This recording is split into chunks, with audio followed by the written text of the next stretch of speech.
Shut down Midland. Very powerful statement. And hearing Engine 8 and EMS and different first responders being dispatched to multiple areas. Keep in mind, this person is going around and shooting people. So along the way, multiple witnesses are calling out and saying, hey, we need help. Someone come get this person. They've been shot. They're calling firefighters, police departments. Dispatch is going crazy. And like a domino, it's just multiple engines and EMS engines being dispatched to all these different areas. Absolutely. Responding. It was confusing at first because we were thinking that there were two shooters, and when I was in Midland, I was thinking no one can leave their homes because there's somebody out there shooting, but it was just one suspect, and we're getting more and more details today. And we also had our state representative Brooks Landgraf was in studio just moments ago, giving some more information about the conversation that he's had with Governor Greg Abbott and the Speaker, and also with the incident that happened yesterday. In studio right now with our state representative Brooks Landgraf. Thank you so much for being here. It's been a crazy weekend. Can you share a little bit about when you first heard the news? Well, I was actually in Houston yesterday afternoon at a wedding and got news and just left the wedding and immediately got back here home to Odessa in West Texas as fast as I could. It's obviously a tragic situation. I personally know some of the victims. But this is a very strong place. Anybody who lives here in West Texas or has made a living here in West Texas knows that this desert is not an easy place to live. It takes a special kind of person to live here. It takes a special and a very strong kind of person to make it here. And I think that we're seeing that strength and that resiliency already on full display here in Odessa and Midland. Because no cowardly act from somebody like who would do this damage to this region, that cowardice is no match for the resolve and the strength of the people of West Texas, and we're seeing that, and this is certainly a tragic situation, but I share the pain of the people who have lost loved ones, and I'm going to do everything that I can to help the recovery of those who have survived. But seeing the communities come together with that strength and resiliency, I think, is also something that we can't forget. Absolutely. We've seen a lot of community members coming forward. But I'm curious to know, what is the conversation that's happening between you, the governor, and the speaker? What's going on right now? Well, I do want to say that as soon as word of this news broke yesterday, I was on the phone with the governor's office, with the Speaker of the House, and with the Texas Department of Public Safety. Everybody has been very helpful, very sensitive to what's going on out here.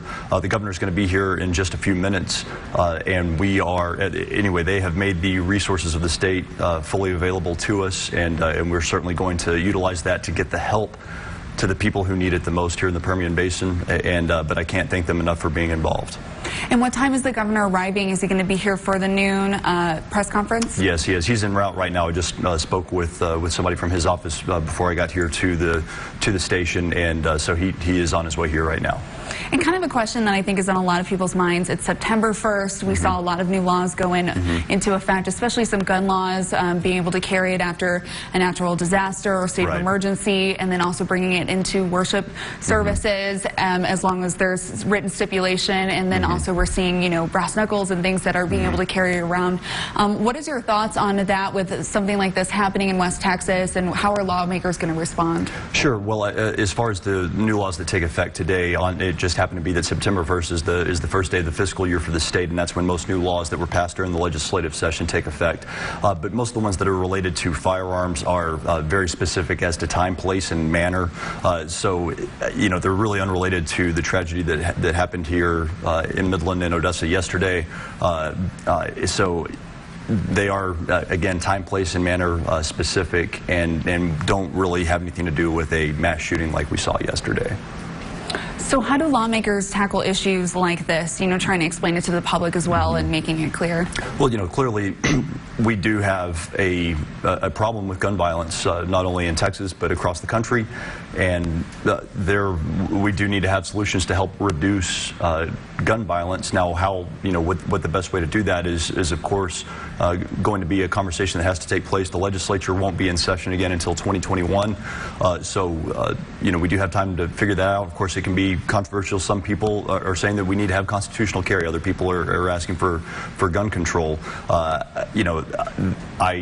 I think that it is a complicated issue, and we're going to have to do something before the next legislative session again in 2021 to help address this. But gun violence is a scourge, and I think it's going to be something that our constituents are going to want us to address. Do you think there should be a special session to tackle these topics? An important thing to note about a special session is that it's limited in nature, so we do need to have some consensus about what to do to move forward before we do that. And so I think if we can find out a way to address gun violence while protecting the rights of law-abiding Texans, if we can coalesce around some sort of solution, then I think that would be appropriate. Of course, that's up to the governor to make that call, but I think that's kind of where most colleagues that I've spoken with, I think everybody's kind of in that same mindset right now. And any other specific resources that the governor is providing right now during this time? Well, the full force of the Texas Department of Public Safety is available to us here right now, and of course that's in the midst of one of their own being injured, actually being the first person to be shot yesterday. And so my heart goes out to DPS and all of our first responders, who, by the way, are the heroes. If not for the bravery of the Midland Police Department and the Odessa Police Department and DPS, things could have been much worse yesterday. So I appreciate our law enforcement officers for putting it all out on the line and sacrificing so much to keep our community safe. And there's this sense, too, that people are just going to the movies, or even we saw in El Paso just 4 weeks ago, people are just going to Walmart, and there's this safety and the sense of safety that has been damaged by these active shootings and all the mass casualties that are occurring. What kind of message do you have for people out there that might feel uncomfortable just going to the movies again, or even going to Home Depot? Well, I think that goes back to the strength issue. I mean, I understand if people are going to be a little bit reluctant to go out in public after something like this, because again, the victims were innocent people, and who are just going about their business and their daily lives, and we want people to be able to feel safe in their own communities, but I think that it is going to take some time to heal. There is going to be a healing process associated with this tragedy, and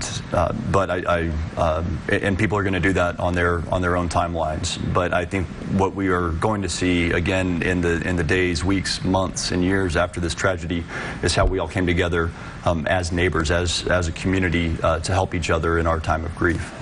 And last question, too, what message do you have for West Texans out there? Well, I've been praying for our first responders, praying for the families of those who have been lost, and praying for the survivors who are already on their way to recovery. There are other, I think hopefully this afternoon we'll have an idea of some other specific actions that can be taken by members of the community to help. There's already been an overwhelming outpouring of support in terms of making sure that first responders have meals to eat, making sure that survivors have any needed blood. Our hospitals are all up to date on that and are well supplied, but there will be other opportunities for everybody to help and pitch in. Thank you. And is there anything else that I missed? Anything at all? I can't think of it. Well, thank you so much for being here, and we really appreciate it. My pleasure. Thank you.